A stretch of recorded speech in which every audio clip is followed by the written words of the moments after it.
Let's talk about the benefits of pursuing a job that it's pretty scary. It's just like when your little brother was like, I'm gonna poke your eye out. Ooh, it's coming. Dad, Jason, I need my eyes. Why you need to pursue something that is passionate for you to pursue as opposed to just doing a job that you need to do for the money. And the old adage is true. I can attest to this. I'm a living example of it. Thank you very much. That is pretty clean, could be cleaner. It's really important for you to do this because it naturally increases your energy drive when you're doing things that you're passionate about. And so, that old saying is true where it says, do what you love and the money will follow. Happened to me. Happened to everyone I know that did this. They are now richer than the people that just sat there and did a shitty job just to get by to the next week. Think about it. It makes total sense. If you're sitting there doing, say, 40 hours a week just so you have a paycheck so you can go like, yeah, I've got enough money to look at the TV. What a life. That scares the shit out of me. Imagine if you're going, my life is flashing before my eyes. And then it's just this in fast forward. You go, like the beginning to King of the Hill. That sucks. Imagine how much better it is. The people that really change the world, that are pushing it forward, that live better, happier lives, that have more money, that have more happiness, more joy, better quality people attracted into their lives are the people that pursue the things that they're passionate about, and they screw this. And the way that you do that is that you, first of all, just accept this mental barrier. As soon as you accept this, everything becomes fine. First of all, it's great in this country as well because you just go on, no, brah. But the thing is, this is the trick. This is what I did when I went on Centrelink.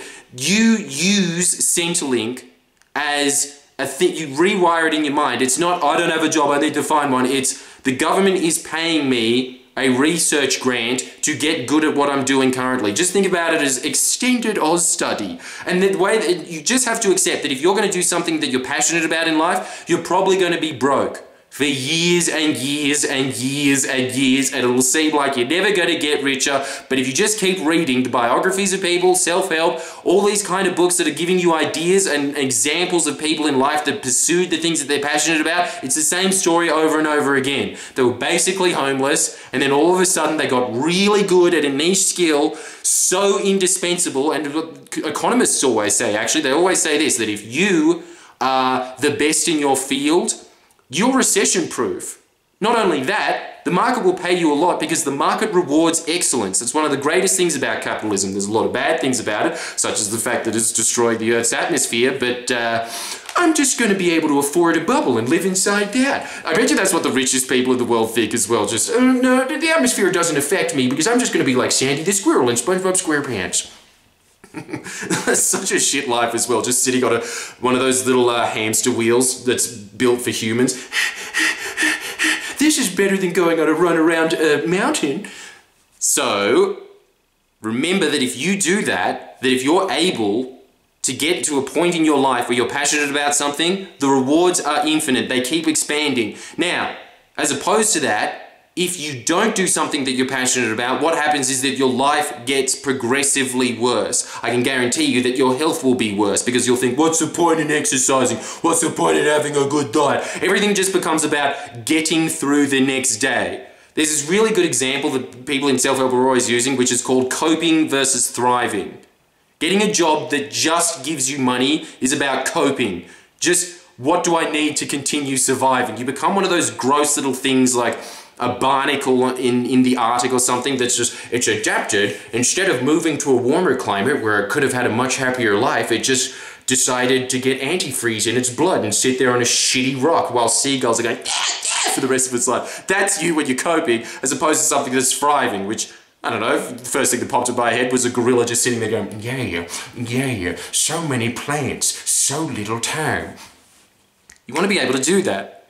And here's what it is. All you need to do, I reckon that the biggest mental barrier in it is to just accept that you will eventually get good at your task. It's just a matter of developing the skills. And know that it's pretty much with everything, with every skill, with opening a business, it is the same trajectory. For the first 2 years of doing it, you're going to be broke. For the next 2 years, you're going to be just breaking even. After that, you're going to be profiting slightly, and then you start profiting a lot if you're able to survive the 7-year path. And most of the people that fail It's not so much because they fail because of economic conditions. It's not because they fail because they're in the wrong place or they got into the wrong business. It's mostly about their will to succeed, their will to tough it out to that 7-year mark. A lot of businesses, when they say 90% of businesses fail in the first year, that's true, but that's because a lot of them didn't have the passion to make it succeed. So they didn't sit there and think, shit, how do I reorganize my finances? There were so many chances along Friendly Geordies, along that path where I was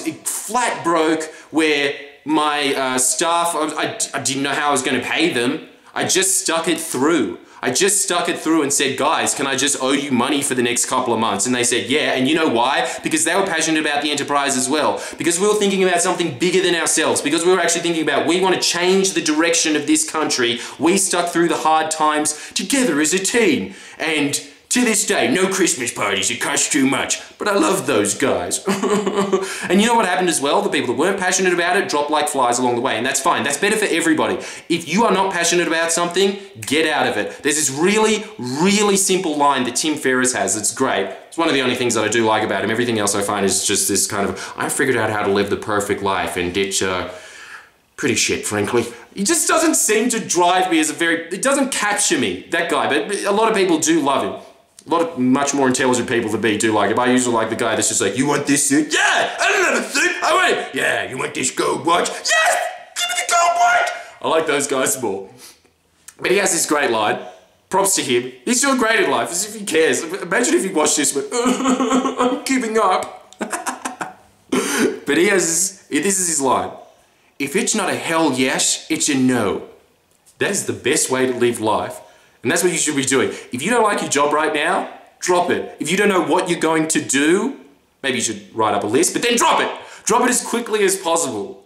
Get into the mode of thriving as opposed to coping through life. You want to be able to feel that feeling of getting up first thing in the morning and thinking, oh, geez, can't believe I have to exercise. It's a damn half hour before I start work again.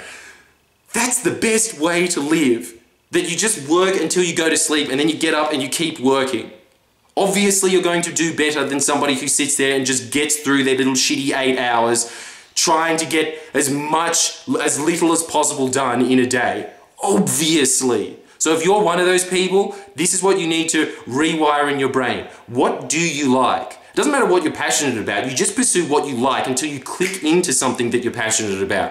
When I started out Friendly Geordies, for instance, I liked doing comedy. I liked presenting. I liked eating raw squids, and it all just emerged as a result of just pursuing things of just going, nah, I don't like doing that. I do like doing that. Nah, I don't like doing that. And then just discarding it. The people that are really successful in life, it's not so much that they said yes to the opportunities that were presented to them. Usually they just forged that path themselves. What is the key distinction between someone who's super successful and someone who isn't, is somebody who's just really good at saying no. Just really good at saying, fuck that, I'm not doing it. There's been so many opportunities as well over the years when I was losing money, and coincidentally, it always happens at the same time that some bullshit major network comes along or something like that and goes, yeah, we've got a job for you. Would you like to work for us, kiddo?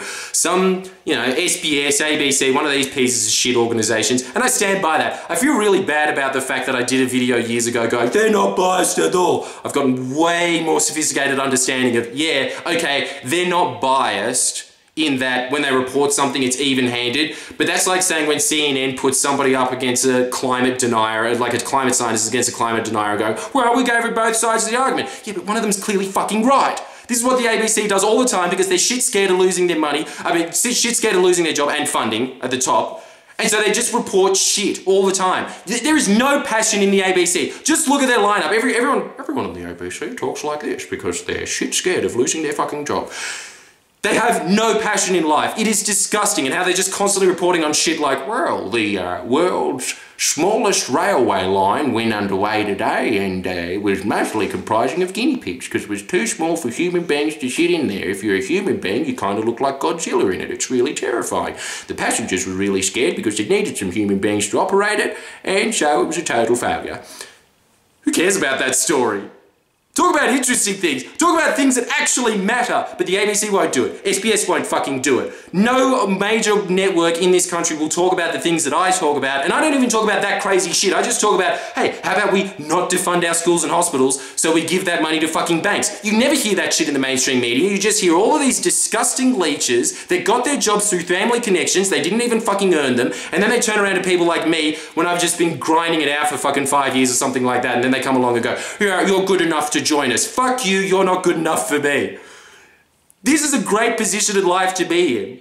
It is sick when people come up to you and they say, hey, would you like to work for one of our major networks that everybody in the world dreams about working at? And it's shitter pay and you don't get to say whatever you want like you currently do at the moment. And then you can just go, and you don't even care if you burn 1 billion bridges on it because you are self-sufficient. It is a sick feeling in life. I love that. And I love seeing all these pieces of shit that were so smug in the media and all the years just scoffing at me going, oh, he's just using a shitty digital camera. We're so much better. Me having a bigger audience, having more influence, loving what I'm doing, you can just tell that they sit there going, oh, I want to eat sushi even though it's 10:30, I want to go. These disgusting human beings that are working for these gross networks and they're terrified, constant fear in the back of their mind that they're going to get fired, and then they're fucked because they didn't tough it out and they didn't figure out what actually fucking works. They just rely on fucking marketing budgets to get enough people to look at their shit product instead of actually figuring out what people like and getting a personality that's fucking interesting and reading. They do the bare fucking minimum because they're not passionate about their job, and so the results show and they're shit now and they fucking hate their life and they get paid worse and they're scared of being fired. That is a result of not following what you're passionate about in life. Just saying to be damned with the consequences. You will see this over and over again. If you study successful people, if you read the biographies of people that excelled in life, they weren't given optimal conditions. Sure, there were some things that went in their favor, but you make a lot of your own luck. This is the continual thing that happens over and over again. I'm currently reading John Howard's book. Obviously, as you can tell from Friendly Geordies, massive fan of John Howard. But the thing that you notice is that this guy, it's called Lazarus Rising, which is epic. I love that. It's probably one of the best titles apart from what you'll see in my stand-up show. I'll talk about the best title of a biography of all time. Ooh, that's a good sell. A name that I didn't even think of. But come see my show, it's great. I love it. Obviously. That's also a terrific sell. Keep going. Good show. Come see it, as said by the guy that wrote it. Should just be the quote at the bottom. This is a really good show. Jordan Shanks. 5 stars. I'll put the links in the bottom. But he was opposition leader, I think, twice. He was treasurer. He was knocked around for 12 years under Labor, just absolutely dominating it throughout the 90s. And God, I wish they did it well into the noughties as well, but you can't have everything you want, including the good fucking government that didn't spend 80% of our resources on foreign companies like John Howard did. But he toughed it out. So much abuse, so many knockbacks, his own party trying to kick him out, and he just sat there and went, nah, not going to happen. Became Prime Minister for 12 years. One of the most, in terms of how long you're there, I guess, successful Prime Ministers of all time. Wow, that's a really shit example, isn't it? Look, it's just in my mind all the time because I'm just sitting there going, well, the reason why we gave $1 billion to the environment was not for any environmental reason whatsoever. We didn't care about that shit at all. We just wanted to nullify Labor's advantage on that. Great political mind, awful human being. Summary of John Howard. So that's, there was this line in it where I just went, amen, Howard, when he said, I decided after being knocked back from opposition leader that this is my life. Politics is not a career for me, it is a vocation. That's why he was able to stick through all the bullshit. If you're truly pursuing something that you're passionate about, nothing knocks you back. You just keep doing it because you can't imagine doing anything else. That's key. Can you imagine getting happiness from doing anything else? If you can't, you're on the right path. If you're not, quit what you're doing and keep looking for different things until you get onto that path, because it is a waste of energy for you. I can't imagine the billions of collective hours that human beings sit there transfixed by shit that they see on the net, shit that they see on television, basically wasting their life when they could be developing a skill that could be advancing humanity. Could you imagine that if everybody stopped watching all this shit and then started doing things that they're passionate about, how much further we would be in life? I can't. That's why I'm genuinely asking that question. Do you have an answer? Put it in the comments box. And also come see my show. Anyway, that's the end of the talk. So I will say it one more time. Come see my show. See ya.